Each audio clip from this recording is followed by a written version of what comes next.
One of the favorite quotes I have around this topic is people are hired for what they know and fired for who they are.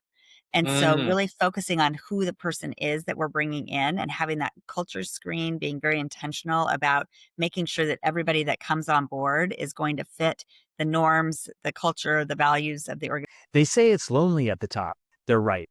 But you don't have to scale your company alone. Welcome to the Scaling CEO. I'm Glenn Gow, the CEO Success Coach. On this podcast, I sit down with top performing CEOs to uncover the hidden patterns and frameworks behind their success so you can avoid common pitfalls and accelerate your company's growth. Now, on to the show. Today, we're talking with someone who has been in the trenches of scaling for over 2 decades.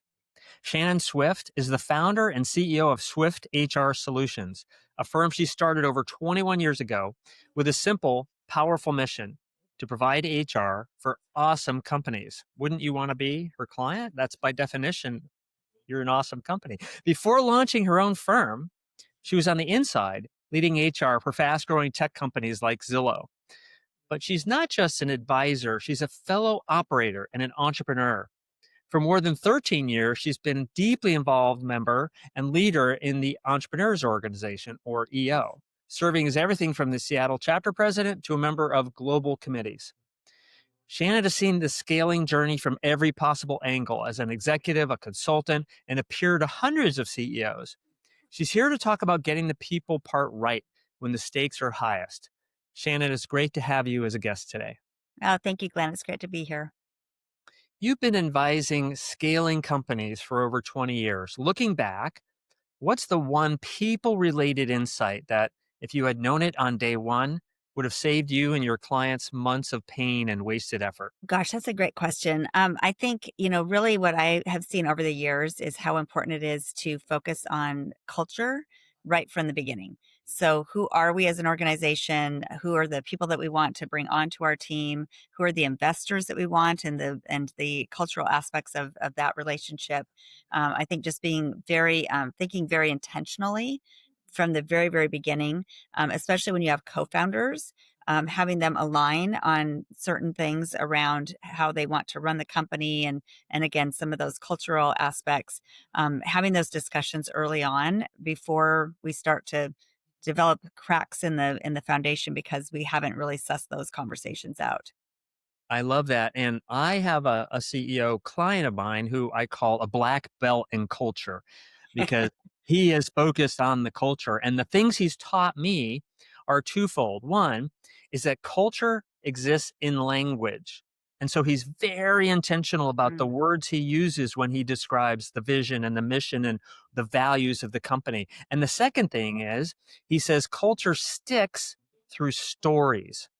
In other words, I can tell you that, oh, integrity or customer comes first is a value of the company, but employees don't really get it until they hear the story about how somebody went the extra mile to help that one particular customer and save the day.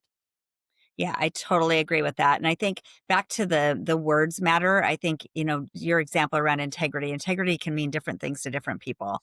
And for my organization, integrity is the I in Swift. And what that means to Oh, I us love is it. that we're predictable. Our words match our actions. And I really love, with integrity, that words, thoughts, and actions are all aligned.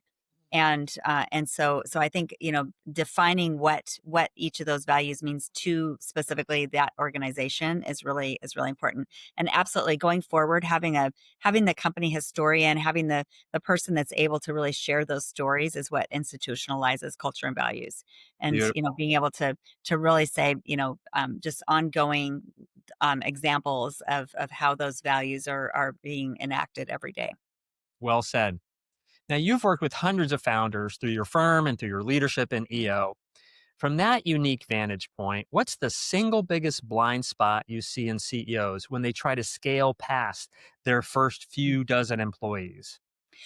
Oh, I think one blind spot might be where they see their role ending And so I've worked with startup founders that know, hey, I'm the startup person, and when it gets to this certain point, it's time to bring in a hired CEO. So I think the blind spot is maybe not understanding where that spot is for them. It's a very rare situation when you have a CEO like a Jeff Bezos or a Bill Gates that takes it all the way through, from earliest stage, beyond. And so I think again that's kind of a blind spot that I think it's a question I ask founders early on is, where do you see your role transitioning, and what does that look like? Just so that we have an idea of that, right from the beginning. When I was in venture capital, I learned that over a 5-year period, roughly 60% of CEOs get fired. Mm, And I looked at that very closely because that's a very high number. it is. And I said, what is going on here? And what I believe is true is that when that company, in this case in venture capital, got money, by definition, they were the right CEO for that company at that point in time. But then the company changed and Yeah. hopefully it started to scale. And people recognize, the board often recognize that CEO isn't growing sufficiently with the company. And so I think you have two choices as a CEO. One is you bring in a professional, like you said, or you make a commitment to personal growth so that you as a CEO can continually get better as the requirements of the job change. I think also part of that, Glenn, is when you are working with outside investors, when you have venture capitalists on your board, is having the candid conversation with them. What I've seen in the past, multiple times is a board removing a CEO without having that conversation. And I was actually in a boardroom when that decision was made. The CEO was not present, and I knew that the CEO had a definite plan on when he was going to exit out, but hadn't communicated that with the board. And so Uh, there were a lot of assumptions made, but no conversations that were had. And so I think being honest with themselves about what that looks like and whether they want to take that leap, and letting the board know, hey, I haven't grown it beyond this point before. I really am passionate about wanting to get there. I need you to give me candid feedback and help me make this happen. well, So I think let's that relationship is really important. it is really important. Let's talk about that candid feedback. So let's imagine you're working with a CEO that is listening right now and they're struggling and they feel stuck, but they don't want to bring in a professional. They want to remain the CEO. What's the one, maybe call it uncomfortable truth you tell them about why they can't scale the way they're operating right now? The one uncomfortable truth, I think it really depends on the situation and the person, but I think none of us does it alone, right? So whether you have informal relationships that are advisors for you, if you are working with your board, I think having a coach is really really a vital aspect of any, not only a CEO but any executive's journey. And I think having that coach that kind of helps you get to that next level, and someone that you feel really safe in having those conversations. We don't always feel safe talking to our teams, talking to our boards. So really having that trusted relationship and somebody that can hold the mirror up for you when you need it held up, Right. I think is really critical. Beautiful. I saw your degree is in psychology. You spend your days with hard charging, data driven tech CEOs and other kinds of CEOs. How do you use that psychology background to get them to stop treating their people like assets on a spreadsheet and start leading them more effectively? Well, I mean, psychology is just such a great background for a whole lot of different things. But I think in addition to the psychology degree, it's also looking at a lot of behavioral style tools, personality tools, identifying where I am relative to the person I'm talking with, and really that self awareness and then awareness of others. I mean, data. Some I've worked with some CEOs that need a lot of data around, you know. How different employment practices are impacting the bottom line and the ROI to the company. I've had others that are just very intuitive and very it's like we just know that if we do this it's going to make good sense for the business. But I think it really depends on, first is identifying who it is you're talking to, what's the best way to be effective in talking with that person, and then what do they need in terms of helping them make the decisions that the organization needs them to make. That's good. And I've heard another take on this question, which is the turnover um, doesn't show up on a P&L. And so some CEOs don't actually see the ultimate cost of not treating people well enough so that they want to stay and perform at a higher level.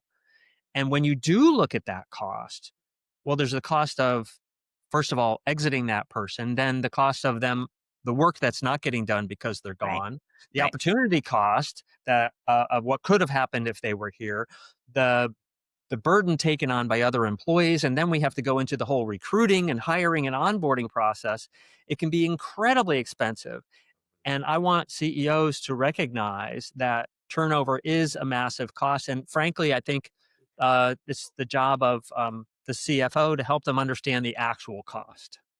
Yeah, but also I think what is important is avoiding turnover in the first place by really focusing on hiring practices, Exactly. right? It's like, okay, making sure that we're getting one of the favorite quotes I have around this topic is people are hired for what they know and fired for who they are. And so Mhm. really focusing on who the person is that we're bringing in and having that culture screen, being very intentional about making sure that everybody that comes on board is going to fit the norms, the culture, the values of the organization. Um, you know, our priorities will change. Sometimes our entire business model will change, but the people that we need to accomplish this together is pretty consistent, and that's in that value set. So I think spending more time up front, making sure that we're being very, very thoughtful in our hiring, is the best way to avoid the turnover. Because yeah, turnover is costly, and in addition to some of the things that you mentioned, I think also just bad PR, right? I mean, people are Right. on social media all the time, and the Right. message that people have around their company experience gets out, and that kind of builds your employment brand. And so I think again, let's make sure that we're getting it right as we're bringing people in, so that we don't have to have a revolving door going out. I've heard you say that culture is defined by the behaviors you tolerate. When a company is scaling fast and chaos is the norm, what's the first bad behavior a CEO absolutely must crush to keep the culture from going toxic? I think settling, right? It's like, okay, we've got this position open and this person, we know they're not a fit, but we've got to fill this role. And so I think settling is the first step toward really degrading and debilitating the culture and leading to more and more, like, if we're going to settle on this topic or this value, we can settle on others. So I think, one of the things that I like to think about with regard to values, if we wouldn't hire or fire on this particular attribute, it's not really a value. It's not really Ah, critical. that's And a so great way to think about it. so I think we want to really, again, be intentional and don't sway from what we've set out for ourselves. Okay, now I'm going to ask you a challenging question. Because you've spent over a decade in EO and you've worked in many confidential forums with other entrepreneurs, I want you to share with the audience some of the things that you've heard behind those closed doors, the things that CEOs have confessed that they're afraid to admit publicly. Things that I've confessed. Oh, not you. So It could be so you myself, or your colleagues. I think one of the biggest is, it's, and this is a safe forum where we can talk about our business, our families, ourselves personally. I think the level of imposter syndrome is really Hmm. huge.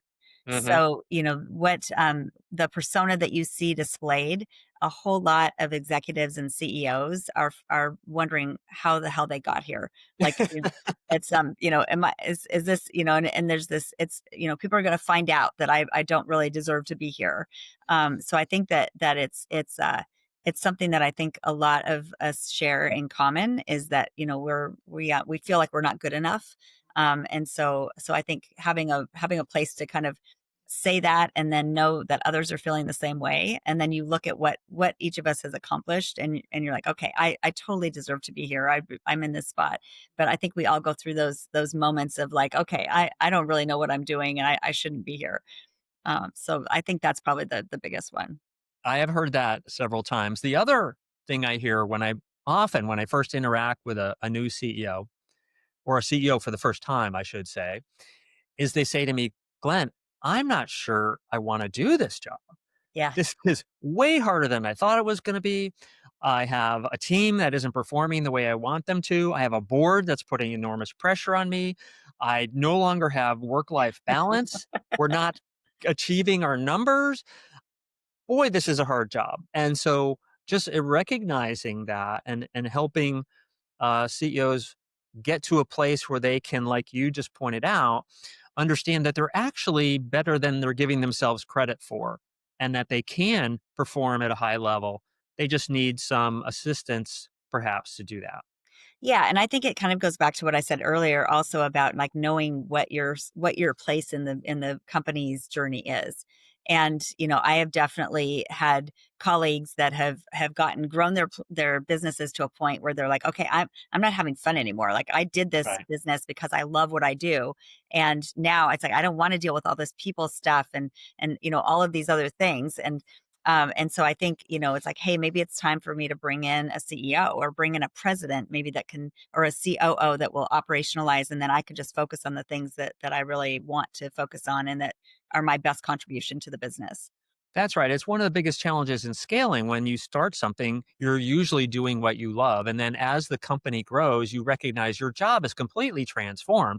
You're no longer able to spend time the way you'd like to in the area where you get the most energy. Right. And so there are ways around that. Like you said, you can bring in a chief operating officer, perhaps. And so that would carve out all that work so that you can go focus where you can add the most value.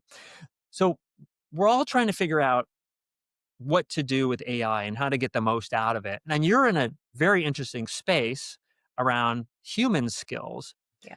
So, how does a CEO use AI, not just for efficiency, but to actually double down on the human element to scale faster? Well, I mean, I'll just start with my profession. My function is the human resources aspect. So when I started working with Zillow back, and it doesn't seem like it was that long ago, I would spend the first hour every Monday morning with whoever was starting that week, 3 or 4 people at a time, and I would sit there and watch them fill out paperwork for an hour. And I would go over and I'd have to get a photocopy of their driver's license and their social security card or their passport for the I-9 form. Now we have people show up and that's all done. It's already in the system. And so we get to really focus on what's important. We get to focus on, who are we as a business, seeing a demo of the product, having them really fit into, what is my role, what happens before my role, what happens, downstream from me. So we get to really dive right into the stuff that is really going to make a difference. And so I think that if you look at every aspect of every functional area of the organization, there are those pieces that used to be very time consuming and really non-generative. And so those, I think there's so much possibility for let's spend time on the people side that AI can't take care of, but Right. also realizing that we're benefiting hugely from the efficiencies that the opportunities for efficiencies. I think there's one thing that I hope AI doesn't take over at some point, which is a unique human skill around empathy. Yeah. And and you now could carve out time to be a more empathetic leader, which creates more loyalty, which is a good cultural value and keeps people wanting to work for someone who can actually understand what they're going through. So this has been great. Thank you so much, Shannon. How can people reach you? Yeah, so I am on LinkedIn for sure. And then, yeah, swiftHRsolutions.com is our website, Shannon at Swift HR Solutions. And happy to have a conversation with anybody anytime about anything startup or tech or HR or anything else that people want to talk about. Fantastic. Thank you so much for being a guest. Thank you for having me, Glenn. This has been fun. That's a wrap for today's episode of The Scaling CEO.